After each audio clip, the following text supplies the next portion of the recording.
Part 1 of The Eyes Have It by Randall Garrett. Recording by Mark Nelson. The Eyes Have It, Part 1. Sir Pierre Morlaix, Chevalier of the Angevin Empire, Knight of the Golden Leopard, and Secretary-in-Private to my Lord the Count Devereux, pushed back the lace at his cuff for a glance at his wristwatch. 3 minutes of 7. The Angelus had rung at 6, as always, and my Lord Devereux had been awakened by it, as always. At least, Sir Pierre could not remember any time in the past 17 years when my lord had not awakened at the Angelus. Once, he recalled, the sacristan had failed to ring the bell, and the Count had been furious for a week. Only the intercession of Father Bright, backed by the bishop himself, had saved the sacristan from doing a turn in the dungeons of Castle Devereux. Sir Pierre stepped out into the corridor, walked along the carpeted flagstones, and cast a practised eye around him as he walked. These old castles were difficult to keep clean, and my lord the Count was fussy about nitre collecting in the seams between the stones of the walls. All appeared quite in order, which was a good thing. My lord the Count had been making a night of it last evening, and that always made him the more peevish in the morning. Though he always woke at the Angelus, he did not always wake up sober. Sir Pierre stopped before a heavy, polished, carved oak door, selected a key from one of the many at his belt, and turned it in the lock. Then he went into the elevator, and the door locked automatically behind him. He pressed the switch and waited in patient silence as he was lifted up 4 floors to the Count's personal suite. By now, my lord the Count would have bathed, shaved, and dressed. He would also have poured down an eye-opener consisting of half a water-glass of fine champagne brandy. He would not eat breakfast until 8. The Count had no valet in the strict sense of the term. Sir Reginald Boway held that title, but he was never called upon to exercise the more personal functions of his office. The Count did not like to be seen until he was thoroughly presentable. The elevator stopped. Sir Pierre stepped out into the corridor and walked along it toward the door at the far end. At exactly 7 o'clock, he rapped briskly on the great door which bore the gilt and polychrome arms of the House Devereux. For the first time in 17 years, there was no answer. Sir Pierre waited for the growled command to enter for a full minute, unable to believe his ears. Then, almost timidly, he rapped again. There was still no answer. Then, bracing himself for the verbal onslaught that would follow if he had erred, Sir Pierre turned the handle and opened the door just as if he had heard the Count's voice telling him to come in. "Good morning, my lord," he said, as he always had for 17 years. But the room was empty, and there was no answer. He looked around the huge room. The morning sunlight streamed in through the high mullioned windows and spread a diamond-checkered pattern across the tapestry on the far wall, lighting up the brilliant hunting scene in a blaze of color. "My lord?" Nothing. Not a sound. The bedroom door was open. Sir Pierre walked across to it and looked in. He saw immediately why my lord the Count had not answered, and that, indeed, he would never answer again. My lord the Count lay flat on his back, his arms spread wide, his eyes staring at the ceiling. He was still clad in his gold and scarlet evening clothes, but the great stain on the front of his coat was not the same shade of scarlet as the rest of the cloth, and the stain had a bullet hole in its center. Sir Pierre looked at him without moving for a long moment. Then he stepped over, knelt, and touched one of the Count's hands with the back of his own. It was quite cool. He had been dead for hours. "I knew someone would do you in sooner or later, my lord," said Sir Pierre, almost regretfully. Then he rose from his kneeling position and walked out without another look at his dead lord. He locked the door of the suite, pocketed the key, and went back downstairs in the elevator. Mary Lady Duncan stared out of the window at the morning sunlight and wondered what to do. The Angelus bell had awakened her from a fitful sleep in her chair, and she knew that, as a guest at Castle Devereux, she would be expected to appear at Mass again this morning. But how could she? How could she face the sacramental Lord on the altar, to say nothing of taking the Blessed Sacrament itself? Still, it would look all the more conspicuous if she did not show up this morning after having made it a point to attend every morning with Lady Alice during the first 4 days of this visit. She turned and glanced at the locked and barred door of the bedroom. He would not be expected to come. Laird Duncan used his wheelchair as an excuse, but since he had taken up black magic as a hobby, he had, she suspected, been actually afraid to go anywhere near a church. If only she hadn't lied to him. But how could she have told the truth? That would have been worse, infinitely worse. And now, because of that lie, he was locked in his bedroom doing only God and the devil knew what. If only he would come out. If he would only stop doing whatever it was he'd been doing for all these long hours, or at least finish it. Then they could leave Evreux, make some excuse, any excuse, to get away. One of them could feign sickness. Anything to get them out of France, across the Channel, and back to Scotland, where they would be safe. She looked back out of the window, across the courtyard, at the towering stone walls of the great keep, and at the high window that opened into the suite of Edward, Count Devereux. Last night she had hated him, but no longer. Now there was only room in her heart for fear. She buried her face in her hands and cursed herself for a fool. There were no tears left for weeping, not after the long night. Behind her she heard the sudden noise of the door being unlocked, and she turned. Laird Duncan of Duncan opened the door and wheeled himself out.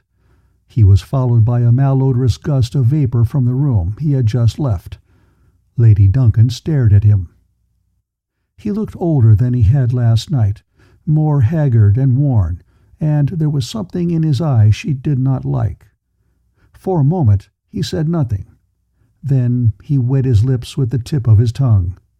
When he spoke, his voice sounded dazed. "There is nothing to fear any more," he said. "Nothing to fear at all."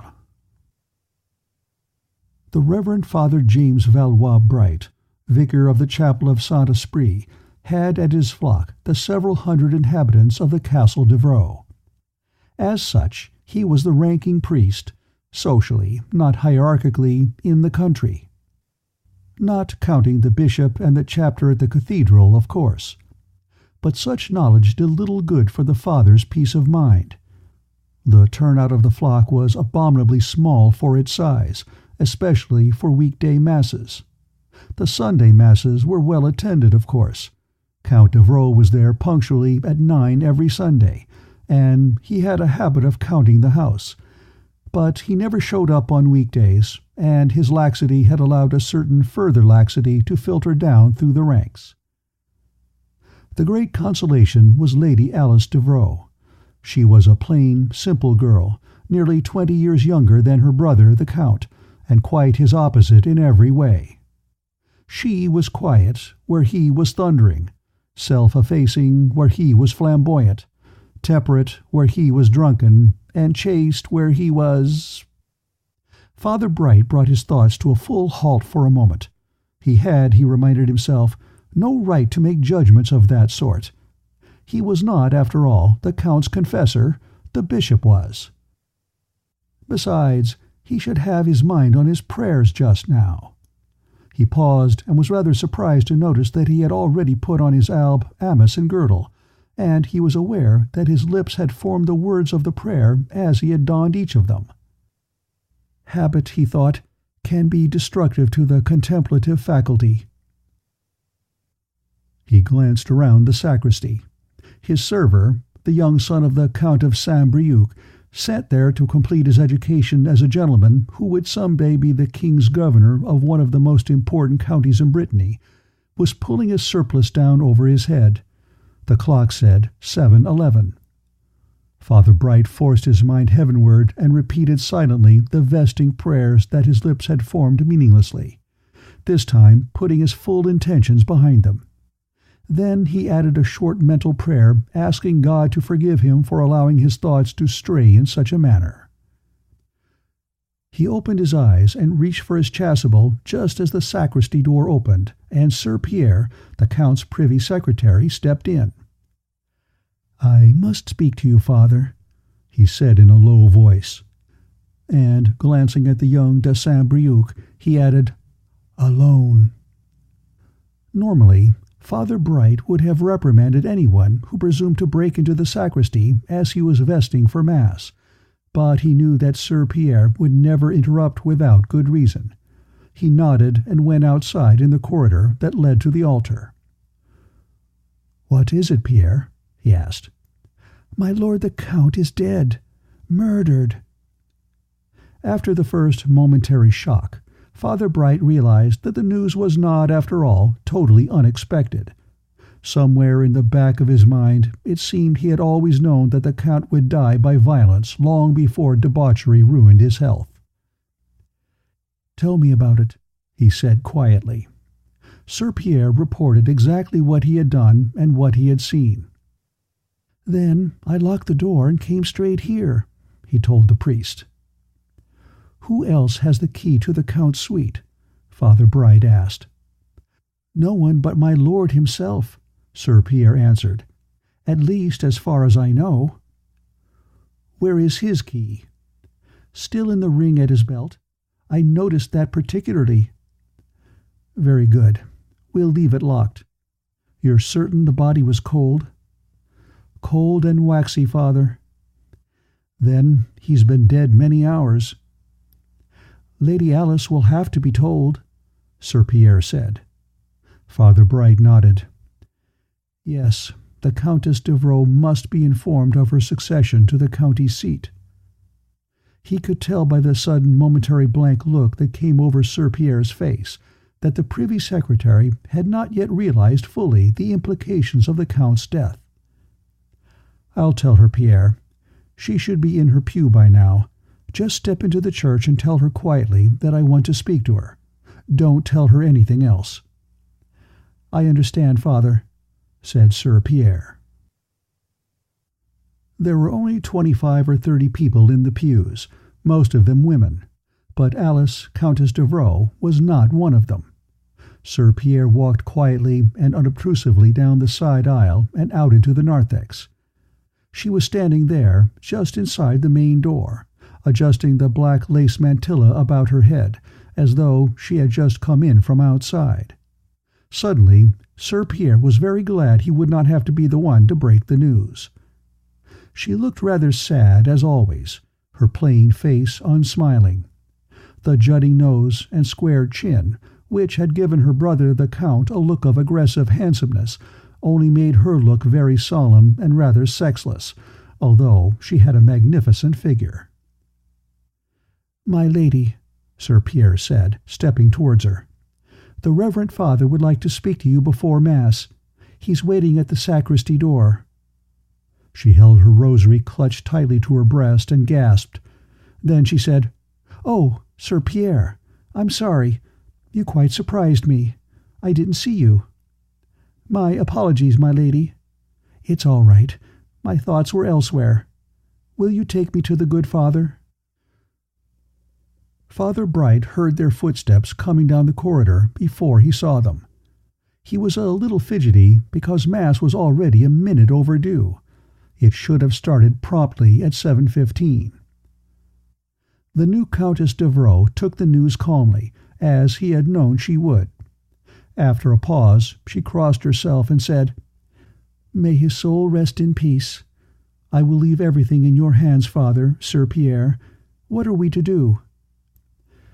"Pierre must get on the telephone to Rouen immediately and report the matter to His Highness. I will announce your brother's death and ask for prayers for his soul, but I think I need say nothing about the manner of his death. There is no need to arouse any more speculation and fuss than necessary." "Very well," said the Countess. "Come, Sir Pierre, I will speak to the Duke, my cousin, myself." "Yes, my lady." Father Bright returned to the sacristy, opened the missal, and changed the placement of the ribbons. Today was an ordinary feria. A votive mass would not be forbidden by the rubrics. The clock said 7:17. He turned to young de Saint-Brieuc, who was waiting respectfully.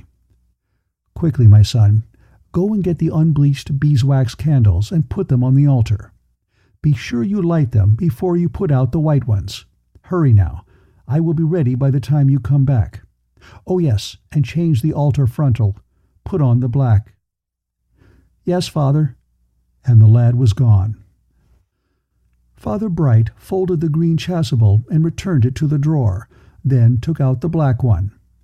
He would say a requiem for the souls of all the faithful departed, and hoped that the Count was among them. His Royal Highness, the Duke of Normandy, looked over the official letter his secretary had just typed for him. It was addressed to Serenissimos Dominus Nostris Ioannis Quartus, de Gratia Angliae, Franciae, Scotiae, Hiberniae et Novae Angliae, Rex Imperator Fide Defensor.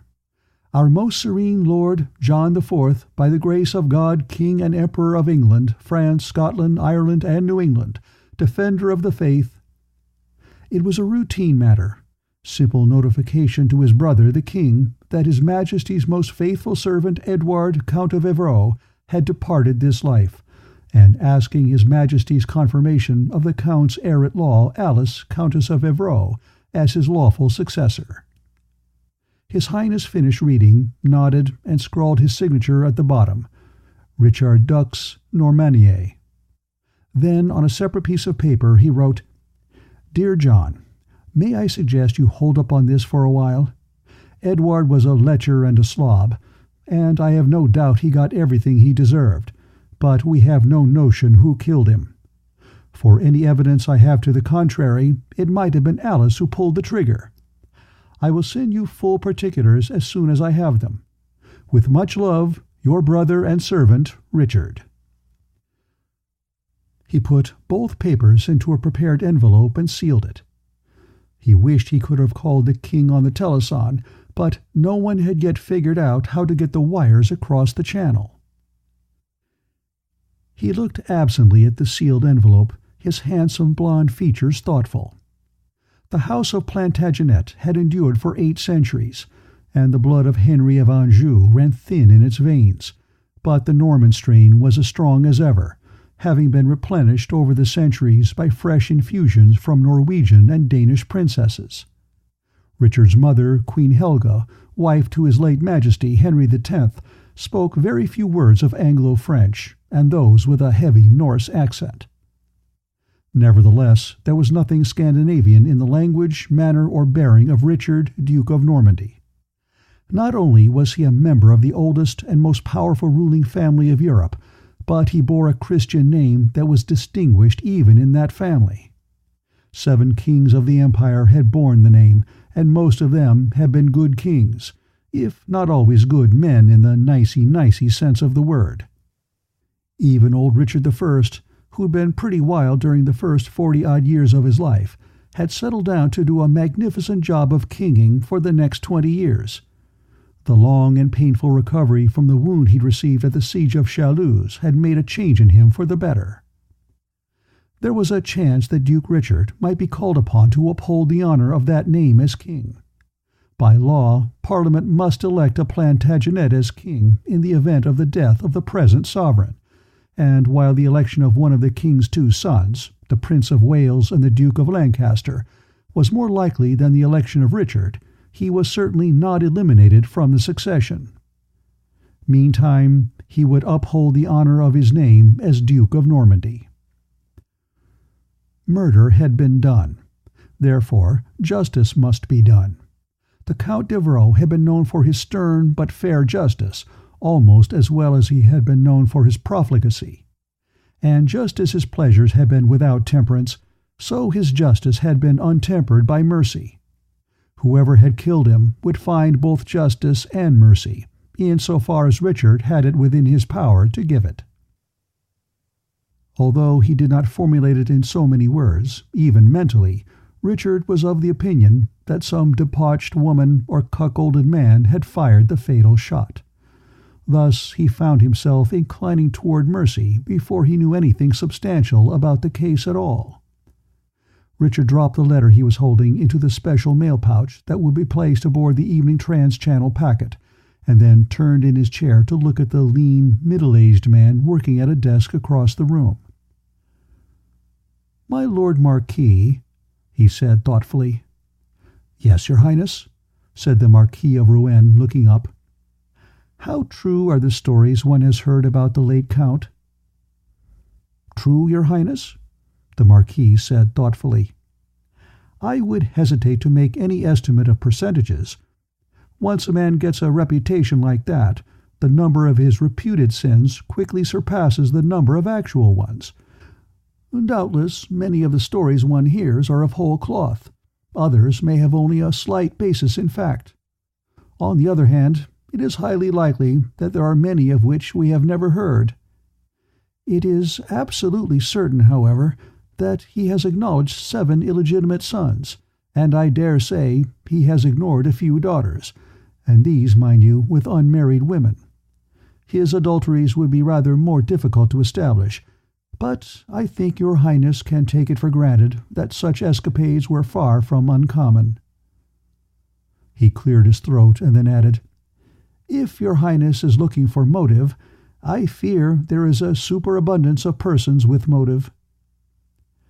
"I see," the Duke said. "Well, we will wait and see what sort of information Lord Darcy comes up with." He looked up at the clock. "They should be there by now."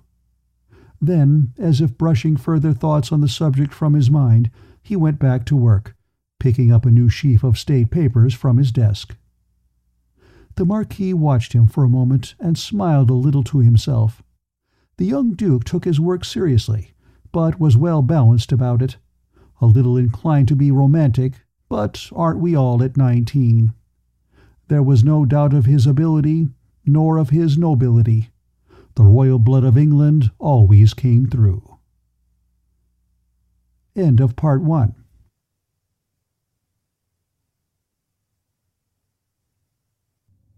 Part 2 of The Eyes Have It by Randall Garrett. The Eyes Have It. Part 2. "My lady," said Sir Pierre gently, "the Duke's investigators have arrived." My Lady Alice, Countess Devereux, was seated in a gold-brocade upholstered chair in the small receiving-room off the great hall. Standing near her, looking very grave, was Father Bright. Against the blaze of color on the walls of the room, the two of them stood out like ink-blots. Father Bright wore his normal clerical black, unrelieved except for the pure white lace at collar and cuffs. The Countess wore unadorned black velvet, a dress which she had had to have altered hurriedly by her dressmaker. She had always hated black, and owned only the mourning she had worn when her mother died 8 years before. The somber looks on their faces seemed to make the black blacker. "Show them in, Sir Pierre," the Countess said calmly. Sir Pierre opened the door wider, and 3 men entered. One was dressed as one gently born. The other 2 wore the livery of the Duke of Normandy. The gentleman bowed. "I am Lord Darcy, Chief Criminal Investigator for His Highness the Duke, and your servant, my lady." He was a tall, brown-haired man in his 30s, with a rather handsome, lean face. He spoke Anglo-French with a definite English accent. "My pleasure, Lord Darcy," said the Countess. "This is our vicar, Father Bright." "Your servant, Reverend Sir." Then he presented the 2 men with him. The first was a scholarly-looking, graying man wearing pince-nez glasses with gold rims, Dr. Pateley, physician. The second, a tubby, red-faced, smiling man, was Master Sean O'Loughlin, sorcerer. As soon as Master Sean was presented, he removed a small, leather-bound folder from his belt pouch and proffered it to the priest. "My license, Reverend Father." Father Bright took it and glanced over it. It was the usual thing, signed and sealed by the Archbishop of Rouen. The law was rather strict on that point. No sorcerer could practice without the permission of the Church, and a license was given only after careful examination for orthodoxy of practice. "It seems to be quite in order, Master Sean," said the priest, handing the folder back. The tubby little sorcerer bowed his thanks and returned the folder to his belt pouch. Lord Darcy had a notebook in his hand. "Now, unpleasant as it may be, we shall have to check on a few facts." He consulted his notes, then looked up at Sir Pierre. "You, I believe, discovered the body?" "That is correct, your lordship." "How long ago was this?" Sir Pierre glanced at his wristwatch. It was 9:55. "Not quite 3 hours ago, your lordship." "At what time precisely?" "I rapped on the door precisely at 7 and went in a minute or two later, say 7:01 or 7:02. "How do you know the time so exactly?" "My lord the Count," said Sir Pierre with some stiffness, "insisted upon exact punctuality. I have formed the habit of referring to my watch regularly." "I see. Very good. Now, what did you do then?" Sir Pierre described his actions briefly. "The door to his suite was not locked then?" Lord Darcy asked. "No, sir." "You did not expect it to be locked?" "No, sir. It has not been for 17 years. Lord Darcy raised one eyebrow in a polite query. "Never?" "Not at 7 o'clock, your lordship. My lord the Count always rose promptly at 6 and unlocked the door before 7. "He did lock it at night, then?" "Yes, sir." Lord Darcy looked thoughtful and made a note, but he said nothing more on that subject. "When you left, you locked the door?" "That is correct, your lordship." "And it has remained locked ever since?" Sir Pierre hesitated and glanced at Father Bright. The priest said, "At 8:15, Sir Pierre and I went in. I wished to view the body. We touched nothing. We left at 8:20. Master Sean O'Loughlin looked agitated. Excuse me, Reverend Sir. You didn't give him holy unction, I hope?" "No," said Father Bright. "I thought it would be better to delay that until after the authorities had seen the scene of the crime. I wouldn't want to make the gathering of evidence any more difficult than necessary." "Quite right," murmured Lord Darcy. "No blessings, I trust, Reverend Sir?" Master Sean persisted. "No exorcisms or—" "Nothing," Father Bright interrupted somewhat testily. "I believe I crossed myself when I saw the body, but nothing more." "Crossed yourself, sir? Nothing else?" "No." "Well, that's all right then. Sorry to be so persistent, Reverend Sir, but any miasma of evil that may be left around is a very important clue, and it shouldn't be dispersed until it's been checked, you see." "Evil?" My lady the Countess looked shocked. "Sorry, my lady, but—" Master Sean began contritely. But Father Bright interrupted by speaking to the Countess. "Don't distress yourself, my daughter. These men are only doing their duty." "Of course, I understand. It's just that it's so—" She shuddered delicately. Lord Darcy cast Master Sean a warning look, then asked politely, "Has my lady seen the deceased?" "No," she said. "I will, however, if you wish." "We'll see," said Lord Darcy. "Perhaps it won't be necessary. May we go up to the suite now?" "Certainly," the Countess said. "Sir Pierre, if you will." "Yes, my lady." As Sir Pierre unlocked the emblazoned door, Lord Darcy said, "Who else sleeps on this floor?" "No one else, your lordship," Sir Pierre said. "The entire floor was reserved for my lord the Count." "Is there any way up besides that elevator?" Sir Pierre turned and pointed toward the other end of the short hallway. "That leads to the staircase," he said, pointing to a massive oaken door. "But it's kept locked at all times, and, as you can see, there is a heavy bar across it. Except for moving furniture in and out or something like that, it's never used." "No other way up or down, then?" Sir Pierre hesitated. "Well, yes, your lordship, there is. I'll show you." "A secret stairway?" Yes, your lordship. Very well. We'll look at it after we've seen the body. Lord Darcy, having spent an hour on the train down from Rouen, was anxious to see the cause of the trouble at last. He lay in the bedroom, just as Sir Pierre and Father Bright had left him. "If you please, Dr. Pateley," said his lordship. He knelt on one side of the corpse and watched carefully while Pateley knelt on the other side and looked at the face of the dead man. Then he touched one of the hands and tried to move an arm. "Rigor has set in, even to the fingers. Single bullet hole. Rather small caliber. I should say a 28 or 34. Hard to tell until I've probed out the bullet. Looks like it went right through the heart, though. Hard to tell about powder burns. The blood has soaked the clothing and dried. Still, these specks. Yes. Lord Darcy's eyes took in everything, but there was little enough to see on the body itself. Then his eye was caught by something that gave off a golden gleam. He stood up and walked over to the great canopied four-poster bed. Then he was on his knees again, peering under it. A coin? No. He picked it up carefully and looked at it. A button. Gold, intricately engraved in an arabesque pattern, and set in the center with a single diamond.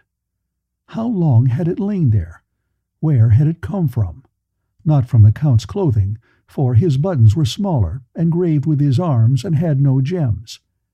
Had a man or a woman dropped it? There was no way of knowing at this stage of the game. Darcy turned to Sir Pierre. "When was this room last cleaned?" "Last evening, your lordship," the secretary said promptly. "My lord was always particular about that. The suite was always to be swept and cleaned during the dinner hour." "Then this must have rolled under the bed at some time after dinner. Do you recognize it? The design is distinctive." The Privy Secretary looked carefully at the button in the palm of Lord Darcy's hand without touching it. I hesitate to say," he said at last. "It looks like, but I'm not sure. Come, Chevalier, where do you think you might have seen it, or one like it?" There was a sharpness in the tone of his voice. "I'm not trying to conceal anything, your lordship," Sir Pierre said with equal sharpness.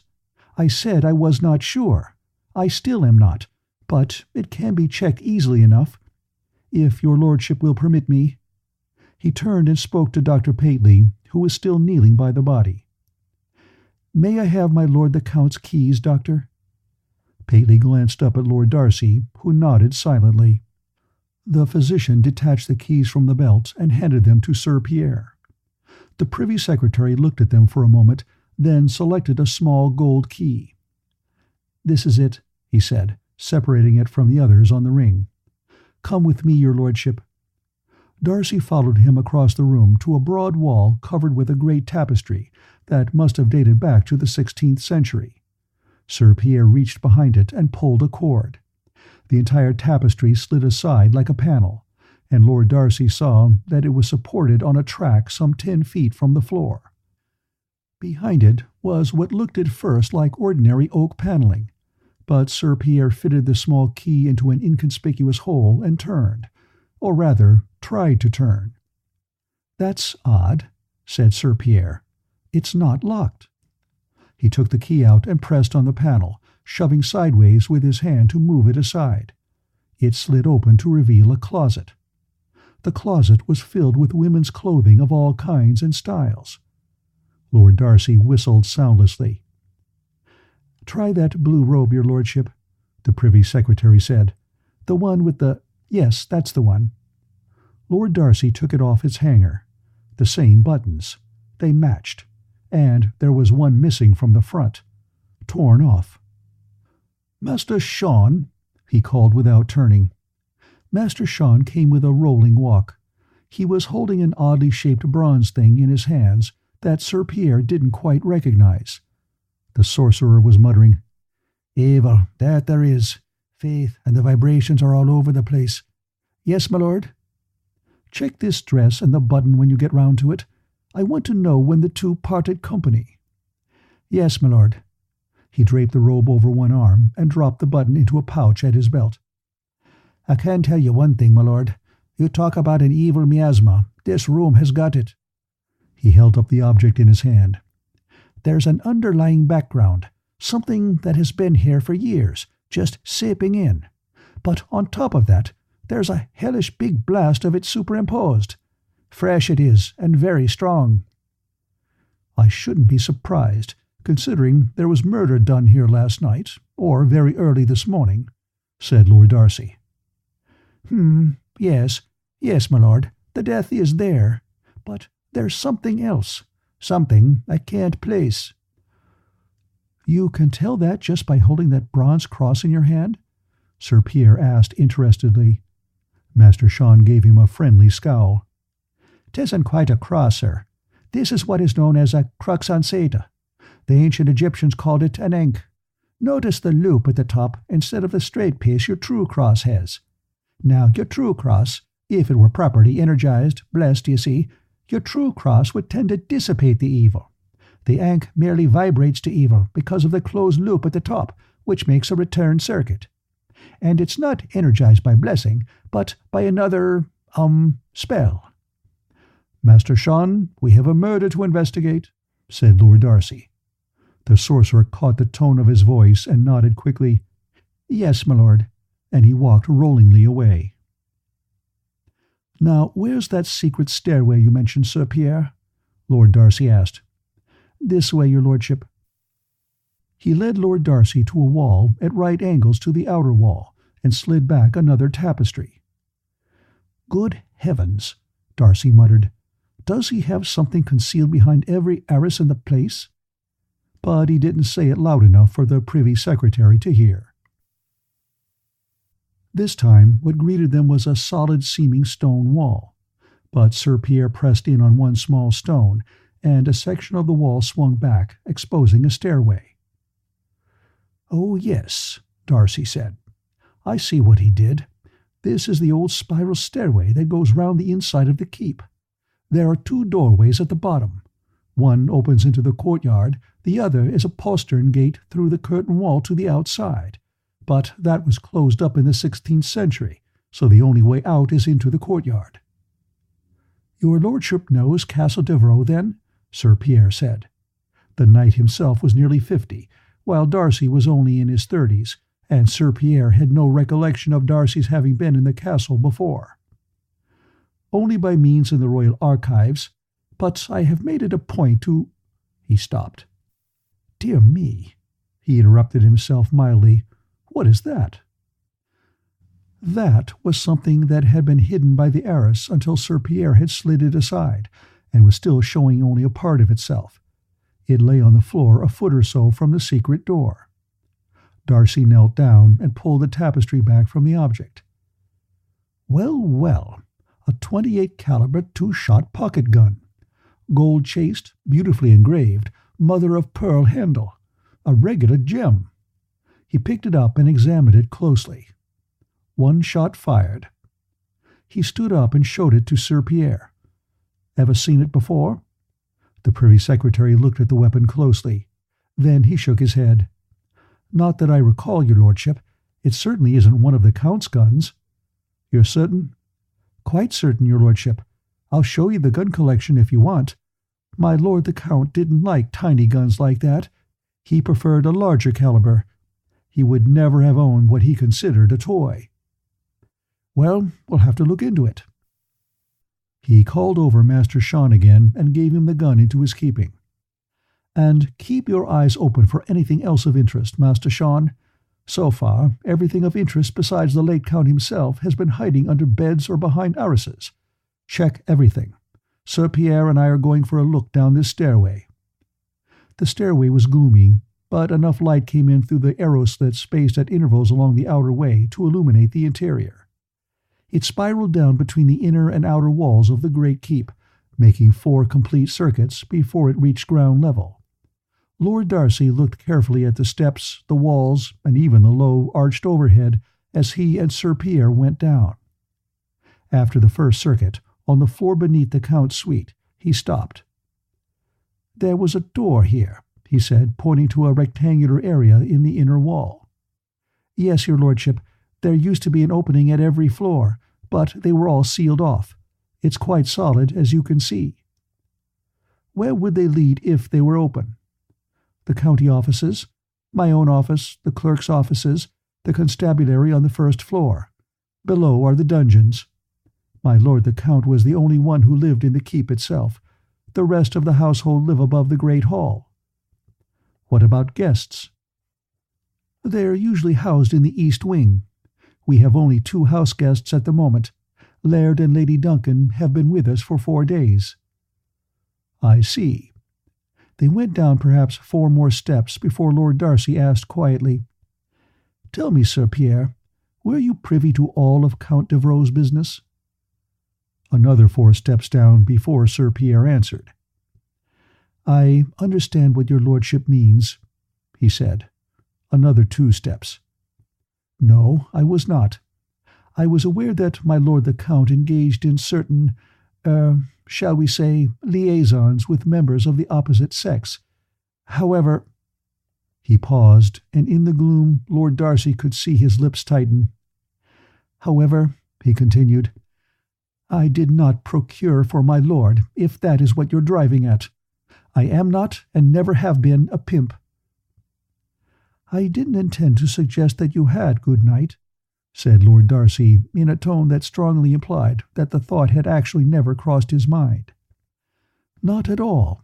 But certainly there is a difference between aiding and abetting and simple knowledge of what is going on." "Oh, yes, of course. Well, one cannot, of course, be the secretary in private of a gentleman such as my lord the Count for 17 years, without knowing something of what is going on. You're right. Yes. Lord Darcy smiled to himself. Not until this moment had Sir Pierre realized how much he actually did know. In loyalty to his lord, he had literally kept his eyes shut for 17 years.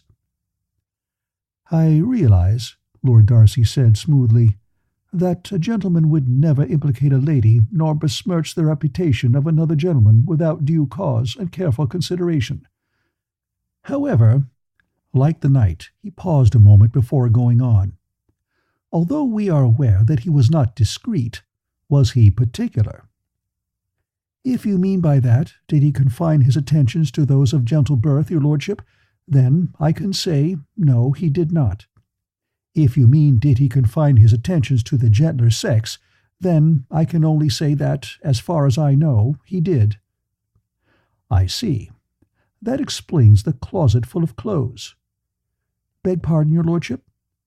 "I mean that if a girl or woman of the lower classes were to come here, he would have proper clothing for them to wear, in spite of the sumptuary laws to the contrary." "Quite likely, your lordship. He was most particular about clothing. Couldn't stand a woman who was sloppily dressed or poorly dressed." "In what way?" Well, for instance, I recall once when he saw a very pretty peasant girl.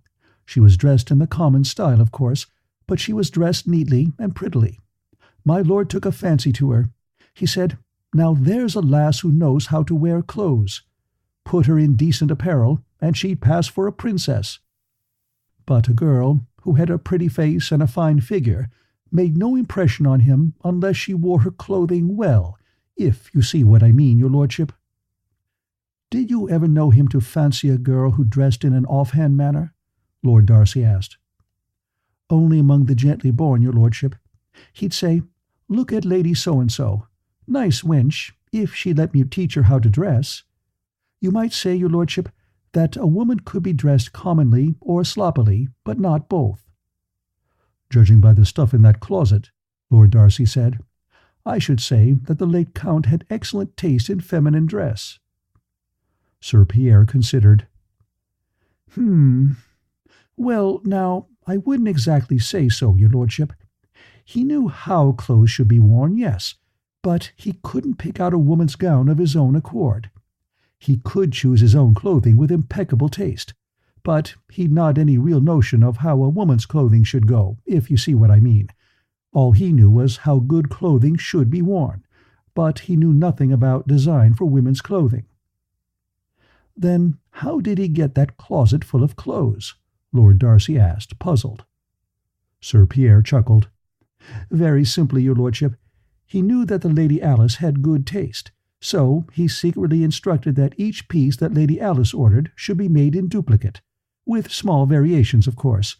I'm certain my lady wouldn't like it if she knew." "I dare say not," said Lord Darcy thoughtfully. "Here is the door to the courtyard," said Sir Pierre.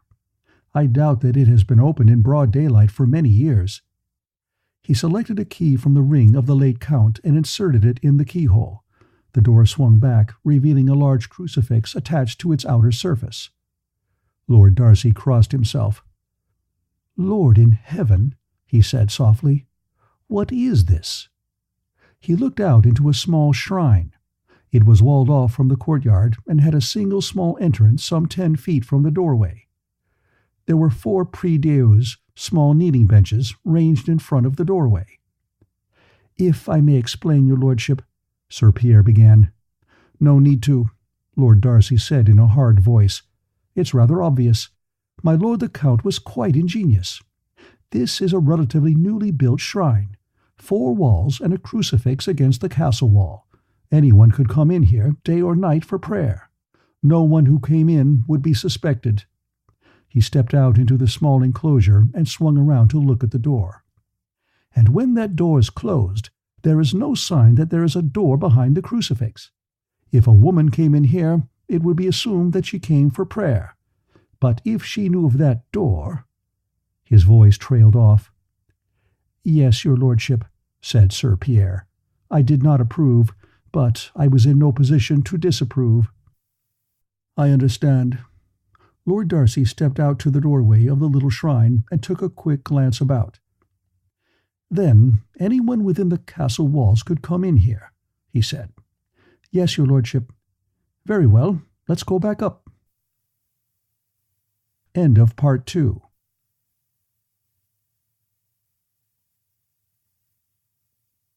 Part 3 of The Eyes Have It by Randall Garrett. In the small office which Lord Darcy and his staff had been assigned while conducting the investigation, 3 men watched while a 4th conducted a demonstration on a table in the center of the room. Master Sean O'Loughlin held up an intricately engraved gold button with an arabesque pattern and a diamond set in the center. He looked at the other 3.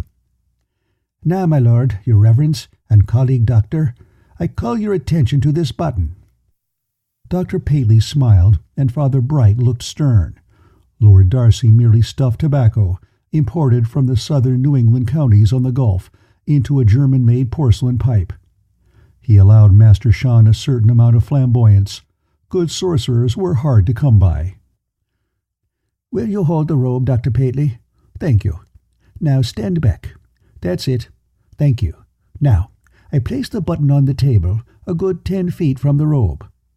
Then he muttered something under his breath and dusted a bit of powder on the button.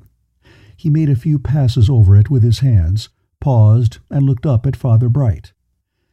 "If you will, Reverend Sir." Father Bright solemnly raised his right hand, and, as he made the sign of the cross, said, "May this demonstration, O God, be in strict accordance with the truth, and may the evil one not in any way deceive us who are witnesses thereto. In the name of the Father, and of the Son, and of the Holy Spirit. Amen." "Amen," the other 3 chorused. Master Sean crossed himself, then muttered something under his breath. The button leaped from the table, slammed itself against the robe which Dr. Paley held before him, and stuck there as though it had been sewed on by an expert. "Ha!" said Master Sean. "As I thought." He gave the other 3 men a broad, beaming smile. "The 2 were definitely connected." Lord Darcy looked bored. "Time?" he asked. "In a moment, my lord," Master Sean said apologetically. "In a moment."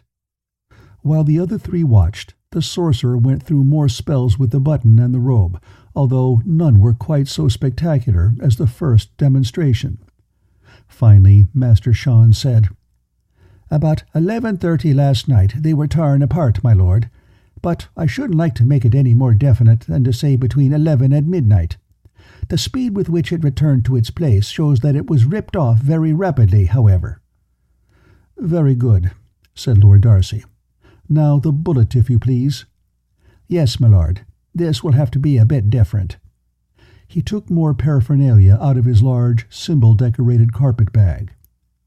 "The law of contagion, gently born sirs, is a tricky thing to work with. If a man doesn't know how to handle it, he can get himself killed. We had an apprentice of the guild back in Cork who might have made a good sorcerer in time. He had the talent. Unfortunately, he didn't have the good sense to go with it. According to the law of contagion, any two objects which have ever been in contact with each other have an affinity for each other, which is directly proportional to the product of the degree of relevancy of the contact and the length of time they were in contact, and inversely proportional to the length of time since they have ceased to be in contact." He gave a smiling glance to the priest. "That doesn't apply strictly to relics of the saints, Reverend Sir. There's another factor enters in there, as you know." As he spoke, the sorcerer was carefully clamping the little handgun into the padded vise so that its barrel was parallel to the surface of the table. "Anyhow," he went on, "this apprentice, all on his own, decided to get rid of the cockroaches in his house. A simple thing, if one knows how to go about it. So he collected dust from various cracks and crannies about the house, dust which contained, of course, the droppings of the pests. The dust, with the appropriate spells and ingredients, he boiled. It worked fine. The roaches all came down with a raging fever and died. Unfortunately, the clumsy lad had poor laboratory technique. He allowed 3 drops of his own perspiration to fall into the steaming pot over which he was working, and the resulting fever killed him too." By this time he had put the bullet which Dr. Paley had removed from the Count's body on a small pedestal, so that it was exactly in line with the muzzle of the gun. "There now," he said softly. Then he repeated the incantation and the powdering that he had used on the button. As the last syllable was formed by his lips, the bullet vanished with a ping. In its vise the little gun vibrated. "Ah," said Master Sean, "no question there, eh? That's the death weapon all right, my lord. Yes, time's almost exactly the same as that of the removal of the button. Not more than a few seconds later. Forms a picture, don't it, my lord? His lordship the Count jerks a button off the girl's gown, she outs the gun and plugs him." Lord Darcy's handsome face scowled. "Let's not jump to any hasty conclusions, my good Sean. There is no evidence whatever that he was killed by a woman." "Would a man be wearing that gown, my lord?" "Possibly," said Lord Darcy. "But who says that anyone was wearing it when the button was removed?" "Oh." Master Sean subsided into silence. Using a small ramrod, he forced the bullet out of the chamber of the little pistol. "Father Bright," said Lord Darcy, "will the Countess be serving tea this afternoon?" The priest looked suddenly contrite. "Good heavens! None of you has eaten yet. I'll see that something is sent up right away, Lord Darcy. In the confusion—" Lord Darcy held up a hand. "I beg your pardon, Father. That wasn't what I meant. I'm sure Master Sean and Dr. Paley would appreciate a little something, but I can wait until tea-time. What I was thinking was that perhaps the Countess would ask her guests to tea. Does she know Laird and Lady Duncan well enough to ask for their sympathetic presence on such an afternoon as this?" Father Bright's eyes narrowed a trifle. "I dare say it could be arranged, Lord Darcy. Will you be there?" "Yes, but I may be a trifle late." "That will hardly matter at an informal tea." The priest glanced at his watch. 4 o'clock? "I should think that would do it," said Lord Darcy. Father Bright nodded wordlessly and left the room. Dr. Paley took off his pince-nez and polished the lenses carefully with a silk handkerchief. "How long will your spell keep the body incorrupt, Master Sean?" he asked. "As long as it's relevant. As soon as the case is solved, or we have enough data to solve the case, as the case may be, he'll start to go. I'm not a saint, you know. It takes powerful motivation to keep a body incorrupt for years and years." Sir Pierre was eyeing the gown that Pateley had put on the table. The button was still in place, as if held there by magnetism. He didn't touch it. "Master Sean, I don't know much about magic," he said, "but can't you find out who was wearing this robe just as easily as you found out that the button matched?" Master Sean wagged his head in a firm negative. "No, sir. 'Tisn't relevant, sir. The relevancy of the integrated dress as a whole is quite strong. So is that of the seamstress or tailor who made the garment, and that of the weaver who made the cloth. But except in certain circumstances, the person who wears or wore the garment has little actual relevancy to the garment itself." "I'm afraid I don't understand," said Sir Pierre, looking puzzled. "Look at it like this, sir. That gown wouldn't be what it is if the weaver hadn't made the cloth in that particular way. It wouldn't be what it is if the seamstress hadn't cut it in a particular way and sewed it in a specific manner. You follow, sir? Yes. Well then, the connections between garment and weaver and garment and seamstress are strongly relevant. But this dress would still be pretty much what it is if it had stayed in the closet instead of being worn. No relevance, or very little. Now, if it were a well-worn garment, that would be different. That is, if it had always been worn by the same person. Then, you see, sir, the garment as a whole is what it is because of the wearing, and the wearer becomes relevant." He pointed at the little handgun he was holding in his hand. "Now, you take your gun here, sir. "It isn't my gun," Sir Pierre interrupted firmly. "I was speaking rhetorically, sir," said Master Sean with infinite patience. "This gun, or any other gun in general, if you see what I mean, sir. It's even harder to place the ownership of a gun. Most of the wear on a gun is purely mechanical. It don't matter who pulls the trigger, you see. The erosion by the gases produced in the chamber and the wear caused by the bullet passing through the barrel will be the same. You see, sir, 'tisn't relevant to the gun who pulled its trigger or what it's fired at. The bullet's a slightly different matter. To the bullet, it is relevant which gun it was fired from and what it hit. All these things simply have to be taken into account, Sir Pierre." "I see," said the knight. "Very interesting, Master Sean." Then he turned to Lord Darcy. "Is there anything else, your lordship? There's a great deal of county business to be attended to." Lord Darcy waved a hand. "Not at the moment, Sir Pierre. I understand the pressures of government. Go right ahead." "Thank you, your lordship. If anything further should be required, I shall be in my office." As soon as Sir Pierre had closed the door, Lord Darcy held out his hand toward the sorcerer. "Master Sean, the gun." Master Sean handed it to him. "Ever see one like it before?" he asked, turning it over in his hands. "Not exactly like it, my lord." "Come, come, Sean, don't be so cautious. I'm no sorcerer, but I don't need to know the laws of similarity to be able to recognize an obvious similarity."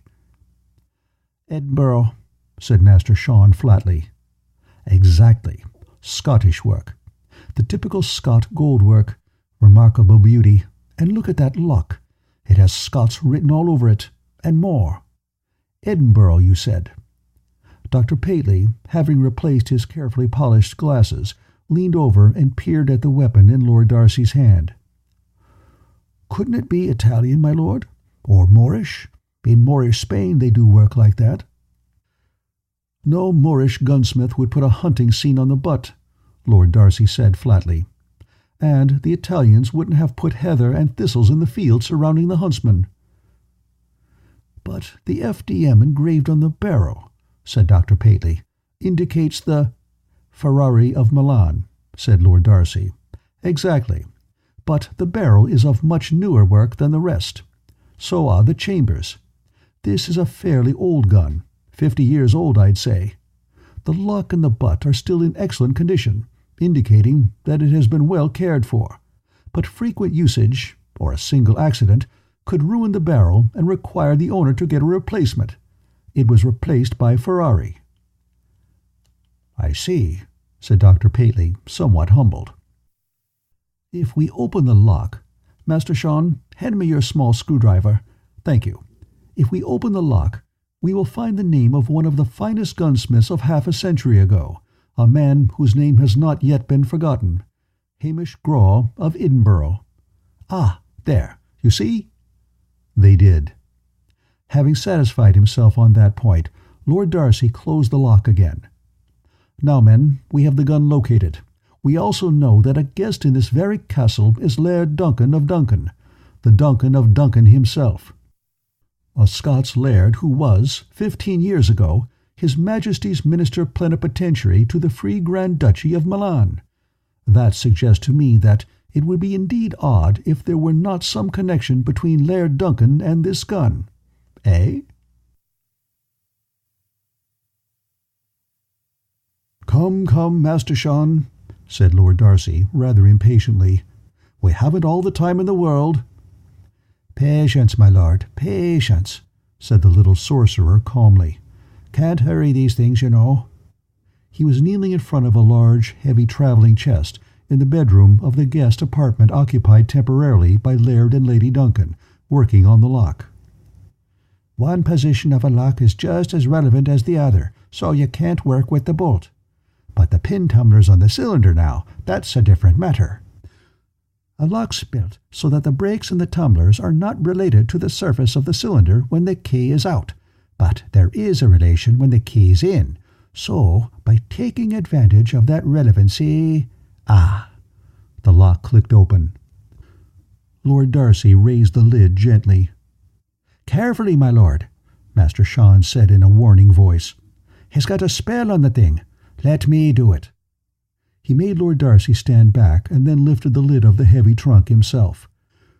When it was leaning back against the wall, gaping open widely on its hinges, Master Sean took a long look at the trunk and its lid without touching either of them. There was a second lid on the trunk, a thin one, obviously operated by a simple bolt. Master Sean took his sorcerer's staff, a 5-foot heavy rod made of the wood of the quicken tree or mountain ash, and touched the inner lid. Nothing happened. He touched the bolt. Nothing. Master Sean murmured thoughtfully. He glanced around the room, and his eyes fell on a heavy stone doorstop. "That ought to do it." He walked over, picked it up, and carried it back to the chest. Then he put it on the rim of the chest in such a position that if the lid were to fall, it would be stopped by the doorstop. Then he put his hand in as if to lift the inner lid. The heavy outer lid swung forward and down of its own accord, moving with a blurring speed, and slammed viciously against the doorstop. Lord Darcy massaged his right wrist gently, as if he felt where the lid would have hit if he had tried to open the inner lid. "Trigger to slam if a human being sticks a hand in there, eh?" "Or a head, my lord. Not very effectual if you know what to look for. There are better spells than that for guarding things. Now we'll see what his lordship wants to protect so badly that he practices sorcery without a license." He lifted the lid again, and then opened the inner lid. "It's safe now, my lord. Look at this." Lord Darcy had already seen. Both men looked in silence at the collection of paraphernalia on the first tray of the chest. Master Sean's busy fingers carefully opened the tissue paper packing of one after another of the objects. "A human skull," he said. "Bottles of graveyard earth. This one is labelled Virgin's Blood. And this, a Hand of Glory." It was a mummified human hand, stiff and dry and brown, with the fingers partially curled, as though they were holding an invisible ball 3 inches or so in diameter. On each of the fingertips was a short candle stub. When the hand was placed on its back, it would act as a candelabra. "That pretty much settles it, eh, Master Sean?" Lord Darcy said. "Indeed, my lord. At the very least, we can get him for possession of materials. Black magic is a matter of symbolism and intent." "Very well. I want a complete list of the contents of that chest. Be sure to replace everything as it was and relock the trunk." He tugged thoughtfully at an earlobe. "So, Laird Duncan has the talent, eh? Interesting. Aye, but not surprising, my lord," said Master Sean without looking up from his work. "It's in the blood. Some attribute it to the Danannans, who passed through Scotland before they conquered Ireland 3,000 years ago. But, however that may be, the talent runs strong in the sons of Gael. It makes me boil to see it misused." While Master Sean talked, Lord Darcy was prowling around the room, reminding one of a lean tomcat who was certain that there was a mouse concealed somewhere.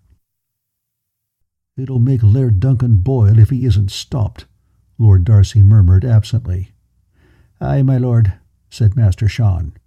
"The mental state necessary to use the talent for black sorcery is such that it invariably destroys the user. But if he knows what he's doing, a lot of other people are hurt before he finally gets his." Lord Darcy opened the jewel box on the dresser. The usual travelling jewellery, enough but not a great choice.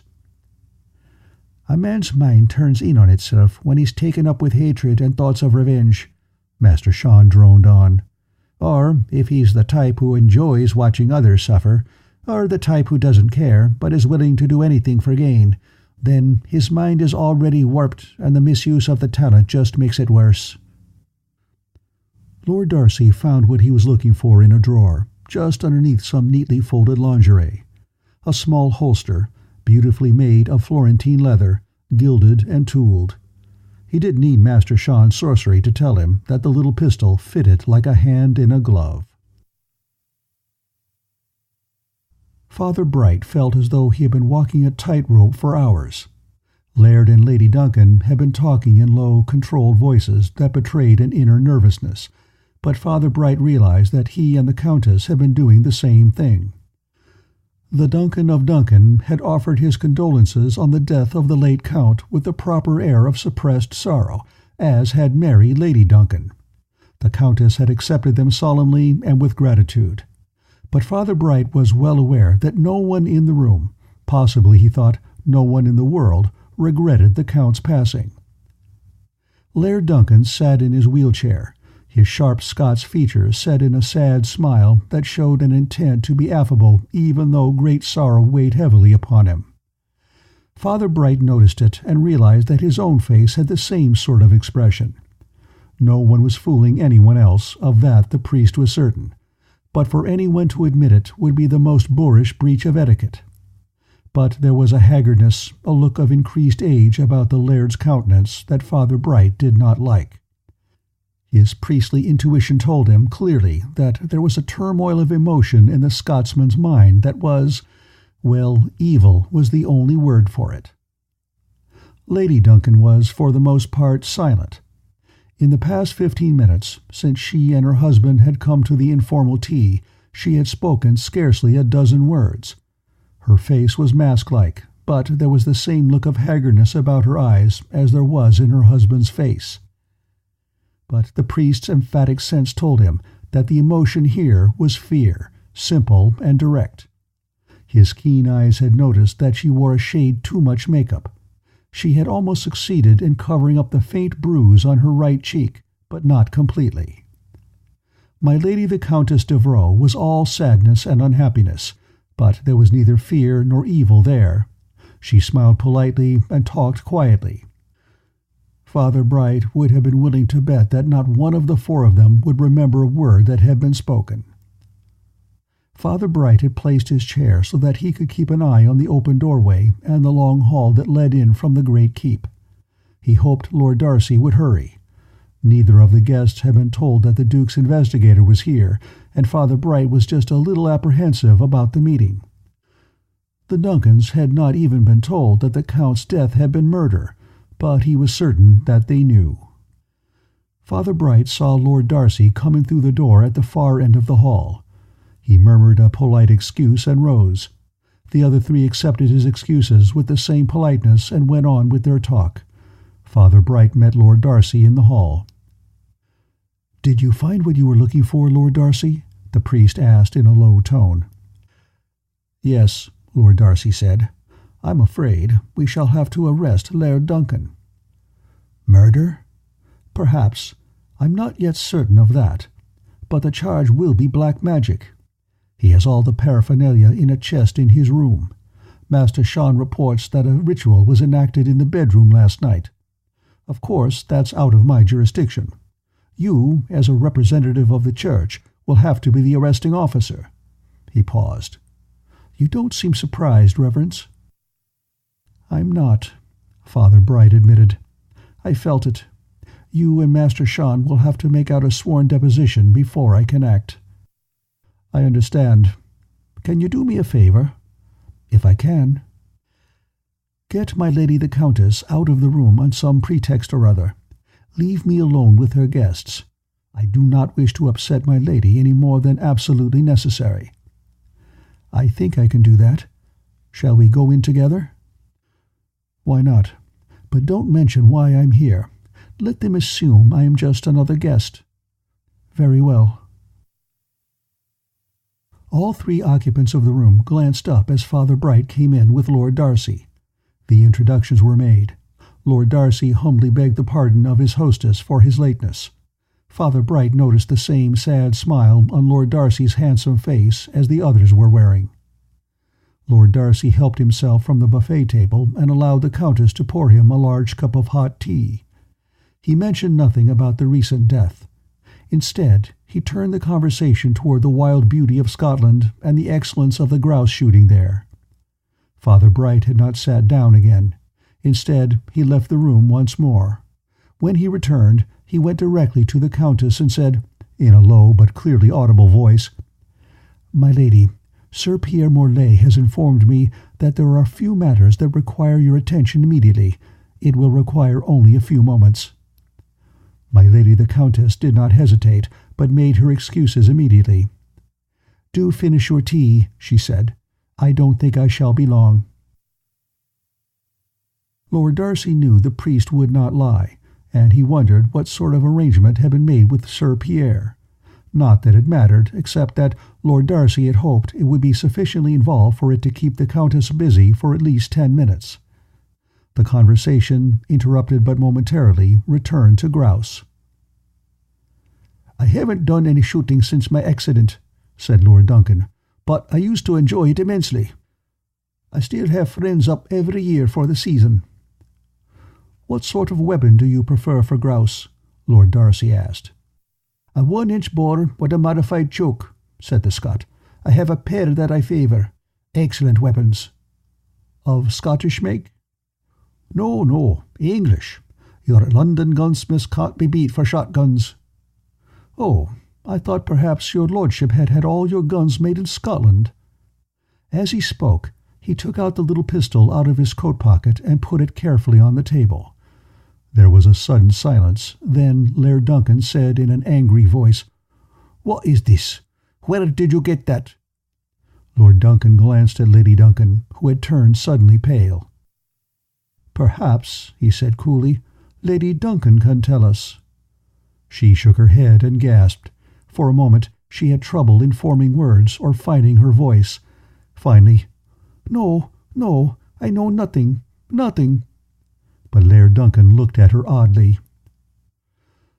"You do not deny that is your gun, my lord?" Lord Darcy asked. "Or your wife's, as the case may be." "Where did you get it?" There was a dangerous quality in the Scotsman's voice. He had once been a powerful man, and Lord Darcy could see his shoulder muscles bunching. "From the late Count Devereux's bedroom." "What was it doing there?" There was a snarl in the Scot's voice, but Lord Darcy had the feeling that the question was as much directed toward Lady Duncan as it was to himself. "One of the things it was doing there was shooting Count Devereux through the heart." Lady Duncan slumped forward in a dead faint, overturning her teacup. Laird Duncan made a grab at the gun, ignoring his wife. Lord Darcy's hand snaked out and picked up the weapon before the Scot could touch it. No, my lord," he said mildly. "This is evidence in a murder case. We mustn't tamper with the king's evidence." He wasn't prepared for what happened next. Laird Duncan roared something obscene in Scots Gaelic, put his hands on the arms of his wheelchair, and, with a great thrust of his powerful arms and shoulders, shoved himself up and forward toward Lord Darcy, across the table from him. His arm swung up toward Lord Darcy's throat as the momentum of his body carried him toward the investigator. He might have made it, but the weakness of his legs betrayed him. His waist struck the edge of the massive oaken table, and most of his forward momentum was lost. He collapsed forward, his hands still grasping toward the surprised Englishman. His chin came down hard on the tabletop. Then he slid back, taking the tablecloth and the china and the silverware with him. He lay unmoving on the floor. His wife did not even stir, except when the tablecloth tugged at her head. Lord Darcy had jumped back, overturning his chair. He stood on his feet, looking at the two unconscious forms. End of Part 3.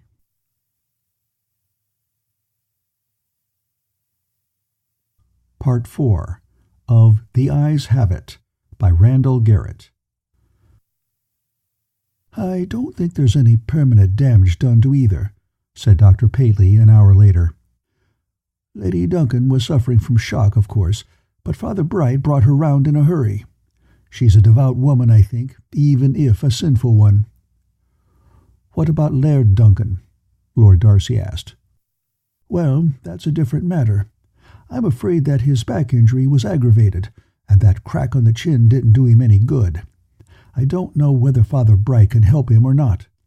Healing takes the cooperation of the patient. I did all I could for him, but I'm just a surgeon, not a practitioner of the healing art. Father Bright has quite a good reputation in that line, however, and he may be able to do his lordship some good." Master Sean shook his head dolefully. "His Reverence has the talent, there's no doubt of that, but now he's pitted against another man who has it, a man whose mind is bent on self-destruction in the long run." "Well, that's none of my affair," said Dr. Paley. "I'm just a technician. I'll leave the healing up to the church where it belongs." "Master Sean," said Lord Darcy, "there is still a mystery here. We need more evidence. What about the eyes?" Master Sean blinked. "You mean the picture test, my lord?" "I do." "It won't stand up in court, my lord," said the sorcerer. "I'm aware of that," said Lord Darcy testily. "Eye test?" Dr. Paley asked blankly. "I don't believe I understand." "It's not often used," said Master Sean. "It's a psychic phenomenon that sometimes occurs at the moment of death, especially a violent death. The violent emotional stress causes a sort of backfiring of the mind, if you see what I mean. As a result, the image in the mind of the dying person is returned to the retina. By using the proper sorcery, this image can be developed, and the last thing the dead man saw can be brought out. But it's a difficult process, even under the best of circumstances, and usually the conditions aren't right. In the first place, it doesn't always occur. It never occurs, for instance, when the person is expecting the attack. A man who is killed in a duel, or is shot after facing the gun for several seconds, has time to adjust to the situation. Also, death must occur almost instantly. If he lingers, even for a few minutes, the effect is lost. And naturally, if the person's eyes are closed at the instant of death, nothing shows up." "Count Devereux's eyes were open," Dr. Paley said. "They were still open when we found him. How long after death does the image remain?" "Until the cells of the retina die and lose their identity. Rarely more than 24 hours, usually much less." "It hasn't been 24 hours yet," said Lord Darcy. "And there is a chance that the Count was taken completely by surprise." "I must admit, my lord," Master Sean said thoughtfully, "that the conditions seem favourable. I shall attempt it, but don't put any hopes on it, my lord." "I shan't. Just do your best, Master Sean. If there is a sorcerer in practice who can do the job, it is you." "Thank you, my lord. I'll get busy on it right away," said the sorcerer with a subdued glow of pride. 2 hours later, Lord Darcy was striding down the corridor of the great hall, Master Sean following up as best he could, his queer and wood staff in one hand and his big carpet-bag in the other. He had asked Father Bright and the Countess Devereux to meet him in one of the smaller guest rooms, but the Countess came to meet him. "My Lord Darcy," she said, her plain face looking worried and unhappy, "is it true that you suspect Laird and Lady Duncan of this murder? Because, if so, I must—" "No longer, my lady," Lord Darcy cut her off quickly. "I think we can show that neither is guilty of murder, although, of course, the black magic charge must still be held against Laird Duncan." "I understand," she said. "But—" "Please, my lady," Lord Darcy interrupted again, "let me explain everything. Come." Without another word, she turned and led the way to the room where Father Bright was waiting. The priest stood waiting, his face showing tenseness. "Please," said Lord Darcy, "sit down, both of you. This won't take long." "My lady, may Master Sean make use of that table over there?" "Certainly, my lord," the Countess said softly. "Certainly." "Thank you, my lady. Please, please, sit down. This won't take long. Please." With apparent reluctance, Father Bright and my lady the Countess sat down in 2 chairs facing Lord Darcy. They paid little attention to what Master Sean O'Loughlin was doing. Their eyes were on Lord Darcy. "Conducting an investigation of this sort is not an easy thing," he began carefully. "Most murder cases could be easily solved by your chief man-at-arms. We find that well-trained county police, in by far the majority of cases, can solve the mystery easily, and in most cases there is very little mystery. But by His Imperial Majesty's law, the chief man-at-arms must call in a Duke's investigator if the crime is insoluble, or if it involves a member of the aristocracy. For that reason, you were perfectly correct to call His Highness the Duke as soon as murder had been discovered." He leaned back in his chair. "And it has been clear from the first that my lord the late Count was murdered." Father Bright started to say something, but Lord Darcy cut him off before he could speak. "By murder, Reverend Father, I mean that he did not die a natural death, by disease or heart trouble or accident or what have you. I should perhaps use the word homicide. Now, the question we have been called upon to answer is simply this: who was responsible for the homicide?" The priest and the Countess remained silent, looking at Lord Darcy as though he were some sort of divinely inspired oracle. "As you know, pardon me, my lady, if I am blunt, the late Count was somewhat of a playboy. No, I will make that stronger. He was a satyr, a lecher. He was a man with a sexual obsession. For such a man, if he indulges in his passions, which the late Count most certainly did, there is usually but one end. Unless he is a man who has a winsome personality, which he did not, there will be someone who will hate him enough to kill him. Such a man inevitably leaves behind him a trail of wronged women and wronged men. One such person may kill him. One such person did. But we must find the person who did and determine the extent of his or her guilt. That is my purpose. Now, as to the facts. We know that Edward has a secret stairway which led directly to his suite. Actually, the secret was poorly kept. There were many women, common and noble, who knew of the existence of that stairway and knew how to enter it. If Edward left the lower door unlocked, anyone could come up that stairway.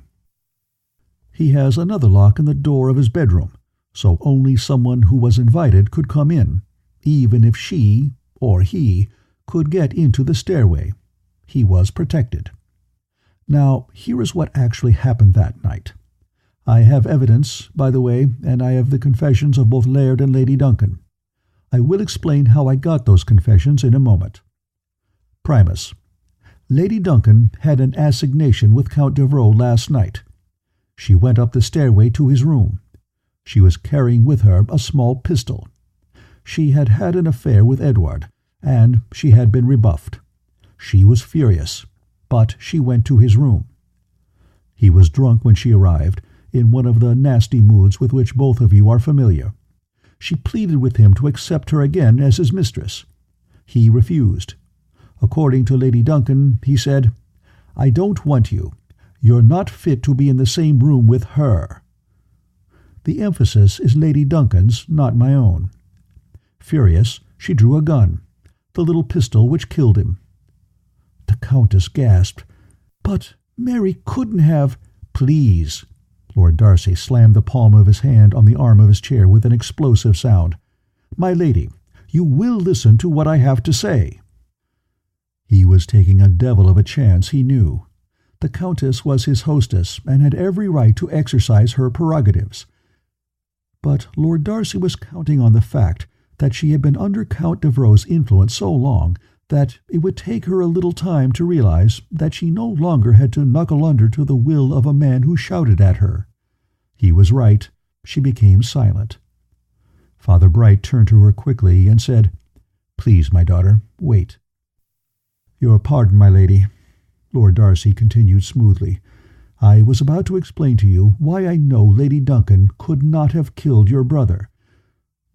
There is the matter of the dress. We are certain that the gown that was found in Edward's closet was worn by the killer, and that gown could not possibly have fit Lady Duncan. She is much too, hefty. She has told me her story, and for reasons I will give you later, I believe it. When she pointed the gun at your brother, she really had no intention of killing him. She had no intention of pulling the trigger. Your brother knew this. He lashed out and slapped the side of her head. She dropped the pistol and fell, sobbing, to the floor. He took her roughly by the arm and escorted her down the stairway. He threw her out. Lady Duncan, hysterical, ran to her husband. And then, when he had succeeded in calming her down a bit, she realized the position she was in. She knew that Laird Duncan was a violent, a warped man, very similar to Edward Count Devereux. She dared not tell him the truth, but she had to tell him something. So she lied.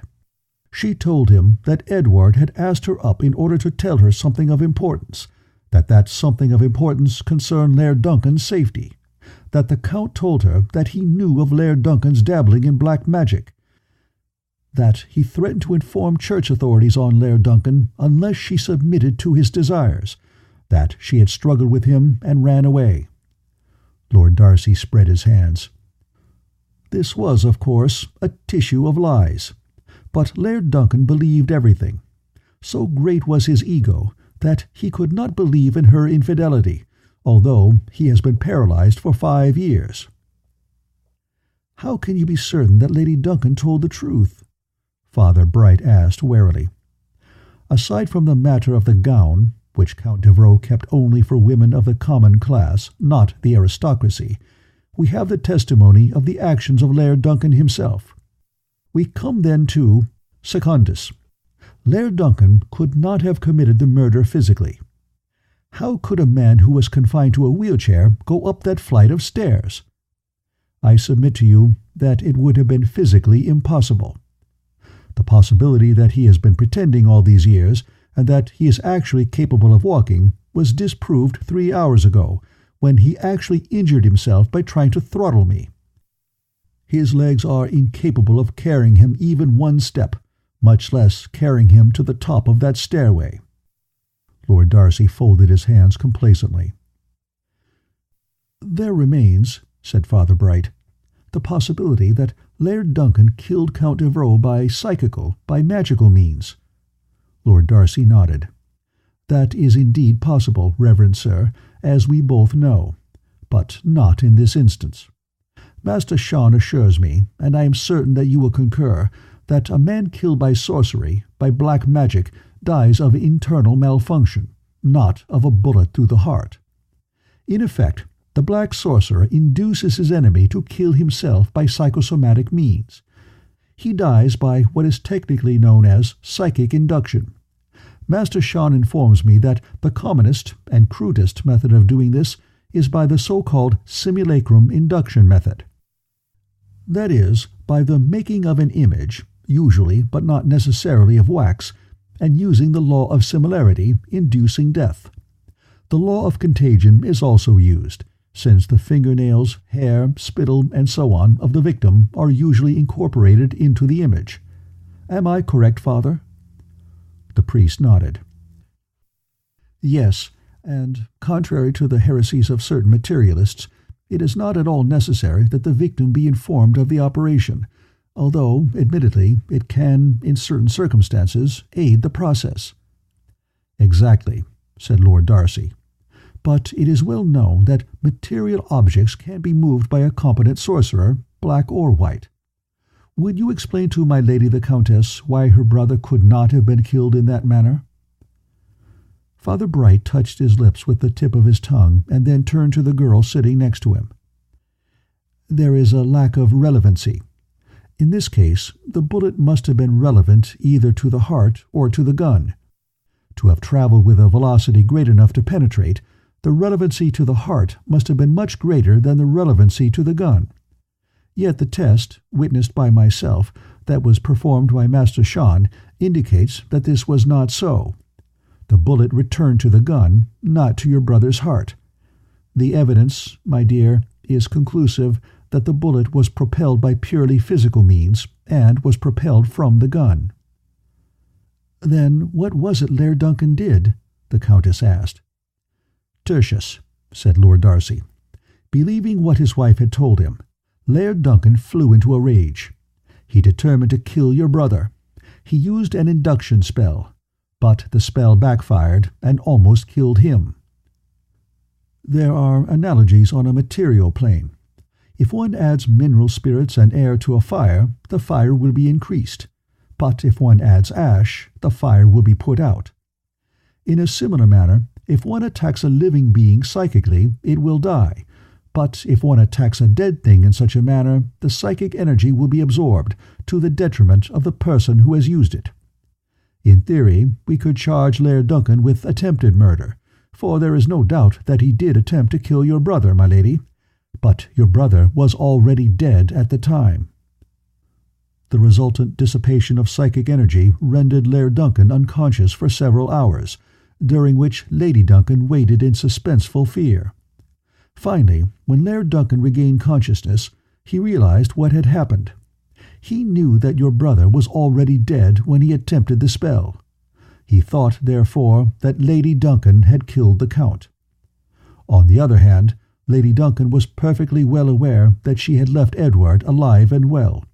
So she thought the black magic of her husband had killed her erstwhile lover. "Each was trying to protect the other," Father Bright said. "Neither is completely evil, then. There may be something we can do for Laird Duncan." "I wouldn't know about that, Father," Lord Darcy said. "The healing art is the Church's business, not mine." He realized with some amusement that he was paraphrasing Dr. Paley. "What Laird Duncan had not known," he went on quickly, "was that his wife had taken a gun up to the Count's bedroom. That put a rather different light on her visit, you see. That's why he flew into such a towering rage at me, not because I was accusing him or his wife of murder, but because I had cast doubt on his wife's behavior." He turned his head to look at the table where the Irish sorcerer was working. "Ready, Master Sean?" "Aye, my lord. All I have to do is set up the screen and light the lantern in the projector." "Go ahead, then." He looked back at Father Bright and the Countess. "Master Sean has a rather interesting lantern slide I want you to look at." "The most successful development I've ever made, if I may say so, my lord," the sorcerer said. "Proceed." Master Sean opened the shutter on the projector, and a picture sprang into being on the screen. There were gasps from Father Bright and the Countess. It was a woman. She was wearing the gown that had hung in the Count's closet. A button had been torn off, and the gown gaped open. Her right hand was almost completely obscured by a dense cloud of smoke. Obviously, she had just fired a pistol directly at the onlooker. But that was not what had caused the gasps. The girl was beautiful, gloriously, ravishingly beautiful. It was not a delicate beauty. There was nothing flower-like or peaceful in it. It was a beauty that could have but one effect on a normal human male. She was the most physically desirable woman one could imagine. Retro mia, Satanas, Father Bright thought wryly. She's almost obscenely beautiful. Only the Countess was unaffected by the desirability of the image. She saw only the startling beauty. "Has neither of you seen that woman before?" "I thought not," said Lord Darcy. "Nor had Laird or Lady Duncan, nor Sir Pierre. Who is she? We don't know, but we can make a few deductions. She must have come to the Count's room by appointment. This is quite obviously the woman Edward mentioned to Lady Duncan, the woman, the she, that the Scots noblewoman could not compare with. It is almost certain she is a commoner, otherwise she would not be wearing a robe from the Count's collection. She must have changed right there in the bedroom. Then she and the Count quarrelled, about what we do not know. The Count had previously taken Lady Duncan's pistol away from her, and had evidently carelessly let it lay on the table you see behind the girl. She grabbed it and shot him. Then she changed clothes again, hung up the robe, and ran away. No one saw her come or go. The Count had designed the stairway for just that purpose. Oh, we'll find her, never fear, now that we know what she looks like. At any rate, Lord Darcy concluded, the mystery is now solved to my complete satisfaction, and I shall so report to His Highness." Richard, Duke of Normandy, poured 2 liberal portions of excellent brandy into a pair of crystal goblets. There was a smile of satisfaction on his youthful face as he handed one of the goblets to Lord Darcy. "Very well done, my lord," he said. "Very well done." "I am gratified to hear your Highness say so," said Lord Darcy, accepting the brandy. "But how were you so certain that it was not someone from outside the castle? Anyone could have come in through the main gate. That's always open." "True, your Highness, but the door at the foot of the stairway was locked. Count Devereux locked it after he threw Lady Duncan out. There was no way of locking or unlocking it from the outside. The door had not been forced. No one could have come in that way, nor left that way, after Lady Duncan was so forcibly ejected. The only other way into the Count's suite was by the other door, and that door was unlocked." "I see," said Duke Richard. "I wonder why she went up there in the first place." "Probably because he asked her to. Any other woman would have known what she was getting into if she accepted an invitation to Count Devereux's suite." The Duke's handsome face darkened. "No, one would hardly expect that sort of thing from one's own brother. She was perfectly justified in shooting him." "Perfectly, your Highness. And had she been anyone but the heiress, she would undoubtedly have confessed immediately. Indeed, it was all I could do to keep her from confessing to me when she thought I was going to charge the Duncans with the killing. But she knew that it was necessary to preserve the reputation of her brother and herself, not as private persons, but as Count and Countess, as officers of the government of His Imperial Majesty the King. For a man to be known as a rake is one thing. Most people don't care about that sort of thing in a public official so long as he does his duty and does it well, which, as your Highness knows, the Count did. But to be shot to death while attempting to assault his own sister, that is quite another thing. She was perfectly justified in attempting to cover it up, and she will remain silent unless someone else is accused of the crime." "Which, of course, will not happen," said Duke Richard. He sipped at the brandy, then said, "She will make a good countess. She has judgment, and she can keep cool under duress. After she had shot her own brother, she might have panicked, but she didn't. How many women would have thought of simply taking off the damaged gown and putting on its duplicate from the closet?" "Very few," Lord Darcy agreed.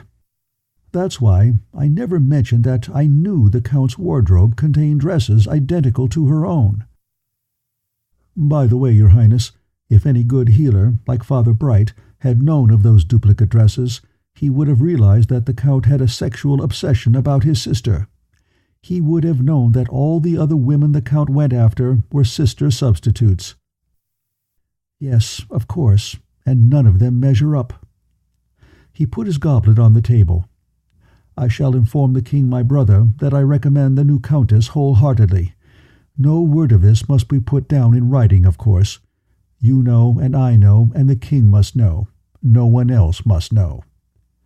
"One other knows," said Lord Darcy. "Who?" "Father Bright." Duke Richard looked relieved. "Naturally. He won't tell her that we know, will he?" "I think Father Bright's discretion can be relied upon." In the dimness of the confessional, Alice, Countess Devereux, knelt and listened to the voice of Father Bright. "I shall not give you any penance, my child, for you have committed no sin, that is, in so far as the death of your brother is concerned. For the rest of your sins, you must read and memorize the 3rd chapter of The Soul and the World by St. James Huntington." He started to pronounce the absolution, but the Countess said, "I don't understand one thing. That picture, that wasn't me. I never saw such a gorgeously beautiful girl in my life, and I'm so plain. I don't understand." "Had you looked more closely, my child, you would have seen that the face did look like yours, only it was idealized. When a subjective reality is made objective, distortions invariably show up. That is why such things cannot be accepted as evidence of objective reality in court." He paused. "To put it another way, my child, beauty is in the eye of the beholder." The end of The Eyes Have It by Randall Garrett.